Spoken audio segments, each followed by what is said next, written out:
Sa isang baryo sa gitna ng kagubatan, makikita si Tio Orly, ang matandang bantay ng gubat.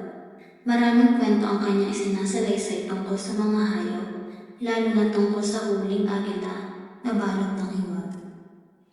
Ang huling agila. Sino ba sa inyo ang nakakita na? Tiyo, totoo po bang may agila pa? Pero sabi ni Lina, wala na raw. Napakahirap nang makakita, Tio Orly. Pero naniniwala akong hindi pa ito ang katapusan ng kanyang lahi. Sa kabilang bahagi ng baryo, abala si Mang Carlo at Kiko sa kanilang negosyong panggubat. Isang araw, dumating si Lisa mula sa Maynila upang bumisita. Oh, Lisa, ano ang dala mo sa baryo ngayon?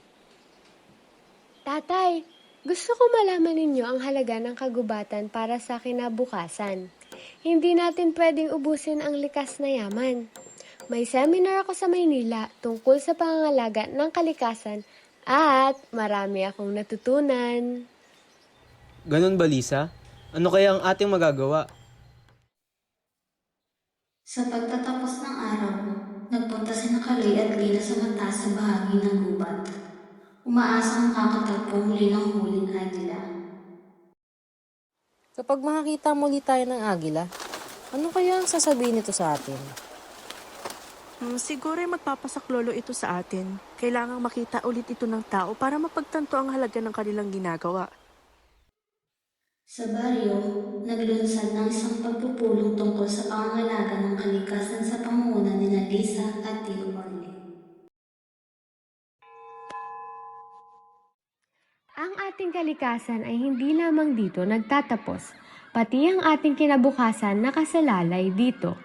Sa Maynila, maraming mga proyektong makabago para sa pag-aalaga ng kalikasan na mapapakinabangan natin. At alam nyo bang may mga taong naglalakbay mula malayo upang makita ang huling agila na ating pinapangalagaan? Isang simbolo ng ating kultura at pag-unlad. Hindi natin kayang iwasan ang kabuhayan sa kagubatan, subalit baka may mas maganda pang paraan. Isang gabi, habang nagbabantay, nakita ni Kiko at Kaloy ang maalamat na agila na lumilipad sa ilalim ng buwan. Tignan mo, Kiko! Ang agila! Andito pa rin siya! Totoo pa lang sinasabi ni Tio Orly. Hindi pa siya naglalaho. Parang ipinapaabot niyang mensahe sa atin ito. Ano kaya ang ibig sabihin nito, Kiko? Siguro'y paalala ito na dapat natin pagtuunan ng pansin ng kalikasan bago maging huli ang lahat. Kinabukasan, sabik na ibinahagi ni Kaloy at Kiko ang kanilang natuklasan sa buong baryo. Ah, napakagandang balita niyan. Ang agila natin ay simbolo ng pag-asa. Dapat natin itong pagtanggol. Nasaksihan ko ang pagbabago.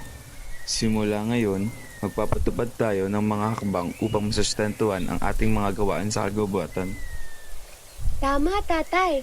At mahigpit tayo magtutulungan upang mapanatiling buhay ang ating kalikasan. Maraming mga proyekto sa Maynila na maaari nating ipatupad dito para sa ikabubuti ng lahat. Nagkaisa ang kanilang baryo sa layuning mapanatili ang kalikasan at alagaan ang bawat nilalang, tulad ng agilang sumasalamin sa kanilang kasaysayan.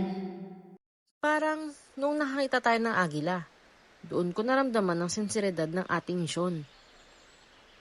Sa ating pagkakaisa at pagmamalasakit, patutunayan nating hindi kailanman mawawala ang pag-asa. Ngayong may pinagsama-sama tayong mga gamit at aral, simula na ito ng bago at mas maayos na kasanayan. Sa kabila ng mga pagsubok, ang baryo ay nakatagpo ng bagong pag-asa. Ang kanilang mga hakbang ay nagpatuloy na tila musika sa kanilang pang-araw-araw na pamumuhay. At sa uli, ang agilang itong ating nararamdaman ay hindi lamang simbolo ng ating baryo, kundi isa rin tanda ng ating tahanan sa kanyang kabuuan. Hanapin natin palagi ang diwa ng pagkakaisa at paggalang sa ating kalikasan at sa isa't isa. At ano pa ba ang mas magandang alaala? Ang ating baryo ay puno ng buhay. Salamat sa ating pagkilos. Sa Maynila man o dito, sa huli nabubuklod ang lahat sa pare-parehong layunin. Ang pagprotekta sa kalikasan, ang liwanag ng bansa, at ang pagyayakap sa ating tunay na kayamanan. At bilang katuwang ninyo, isusulong ko ang pagtutulungan nating mga magkakabaryo. Maraming salamat at hindi nyo kami iniwan ni Kiko. Magkakaibigan pa rin tayo at mas higit pa roon, pamilya sa puso at sa kasaysayang lilikha pa natin. Sa pagkakaisa ng kanilang layuning mapanatili ang kalikasan, ang baryo ay nakagawa ng pagbabago na bumabalot sa kanilang kasaysayan. Mula sa limitasyon patungo sa pagkakataon. Patunay ito na ang bawat nilalang ay may gampanan sa malawak ng kalikasan.